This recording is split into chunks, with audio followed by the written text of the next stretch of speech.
Update करते जाइए। हुकूमत है पेट्रोल की कीमत जी है 458.40 रुपए फी लीटर करने का ऐलान किया गया है। हुकूमत है पेट्रोल की कीमत एक दफ़ा फिर वधा दी गई है। डीजल की कीमत भी इजाफा होया है और हुकूमत ने आवाम उत्ते पेट्रोल बम सड़ दिता है। हुण सोचना है वे देखना है वे कि जी आम आवाम है उन्होंने बनेगा की उन्होंने होएगा की।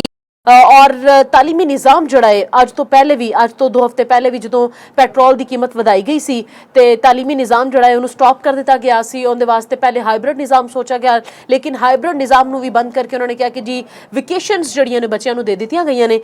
हुण जिहड़ा है तालीमी निज़ाम जो कि कल ही स्कूल जिहड़े ने रीओपन होए सी तालीमी निज़ाम के बारे की सोचा जाएगा, गंदम दी कीमतां दे हवाले नाल की सोचा जाएगा, फसलां जड़ियां ने जड़ियां बारिश की वजह तो खराब हो रही ने और डीजल की वजह तो फसल जड़ी है एक जगह तो दूसरी जगह किवें मुंतकिल होनी है एक बहुत बड़ा सवाल है, बहुत बड़ा इलामिया है।